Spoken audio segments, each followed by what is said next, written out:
Hi, I'm Peter, and I'm the creator behind Swift Spark and the Defense 5, a coming-of-age superhero story about a 16-year-old on a mission to find his missing father.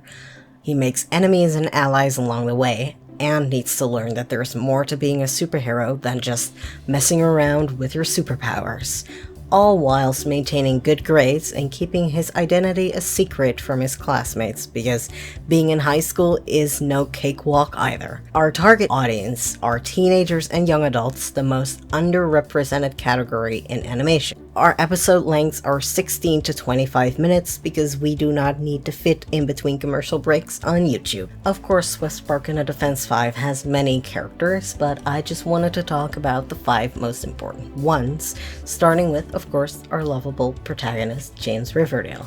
He is a naive overachiever that struggles with self-confidence issues, overcorrects to try and hide these issues, and in turn gets himself into trouble.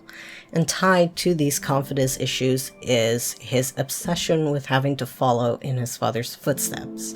He really tries hard to achieve this self-imagined ideal person that he thinks that his father would want him to be, and he finds that really tough, even though it's literally a goal that he set for himself and nobody's making him do it, especially considering you guys are probably familiar with the idiom, never meet your heroes, right?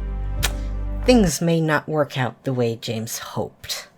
Luckily, there's always Anna to drag him back down to Earth and keep him grounded there, who is his best friend and crush.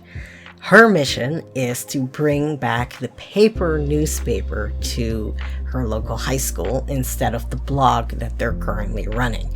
And she's using the hype around Swift Spark to do so because everyone wants to know what the latest and greatest is with the Swift Spark. And at the same time, it's a good excuse as to why she's constantly around the Swift Spark, because of course, as a news reporter, you need to be up to date with the latest and greatest, right? And then there's Samira, who's James's older sister. She's protective and maybe a little bit smothering because of what happened to her father when she was younger. She's afraid of losing James too, especially now that he's literally throwing himself into the most dangerous possible situations, and she sort of sees James and protecting him as a mission, and over the course of the series has to learn that her little brother is getting older and can't take care of himself. And of course, there's our 2 villain characters, Daniel, who is the big bad, sort of our Norman Osborn, the CEO of evil corporation Viper. His father disappeared at the same time as James's father, and to Daniel that means that James's father, Martin, is responsible for that disappearance. And of course, he seeks revenge on James.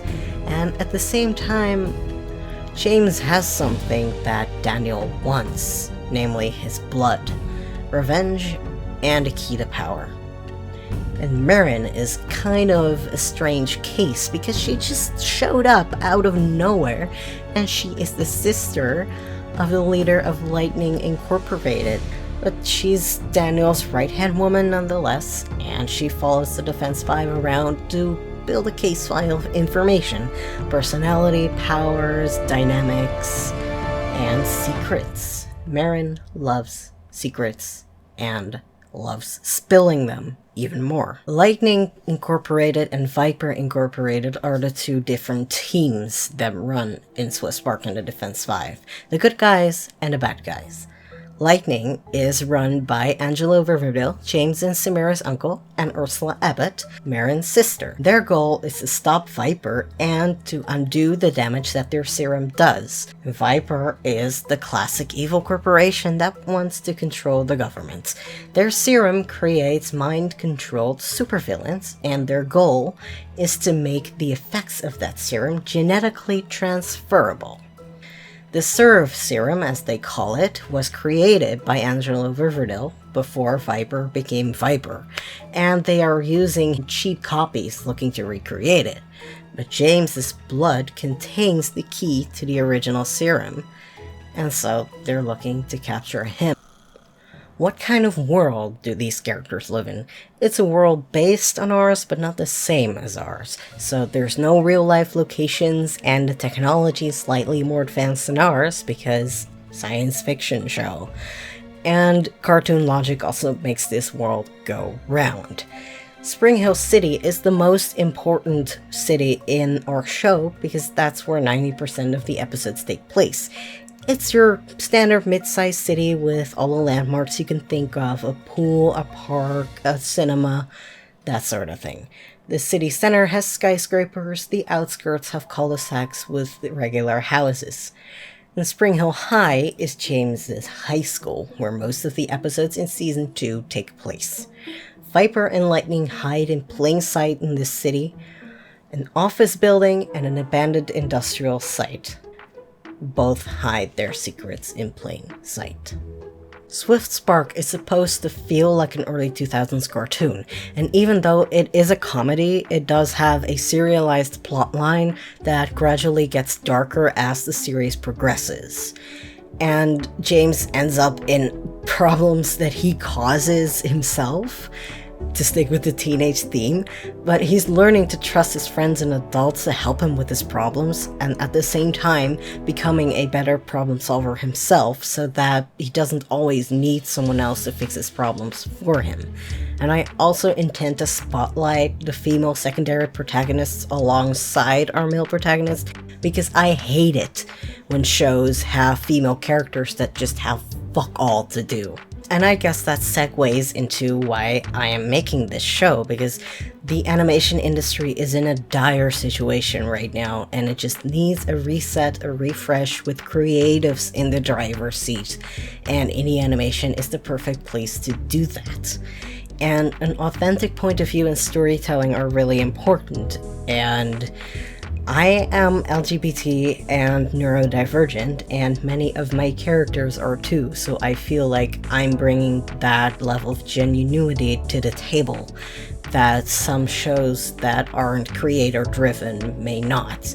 And the underrepresented audience of teenagers and young adults is just a gap in the market that I feel like indie animation should tap into more, because clearly studios just aren't interested in anything that's not a kid or an adult or a family with 2.5 kids. And I also wanted to show off some of our cast members because getting to work with these guys has been an absolute dream come true, and I recommend you guys check out the cast page to see everyone who's working on this show because they're amazing and they're doing an amazing job, and Swift Spark just wouldn't be the same without them.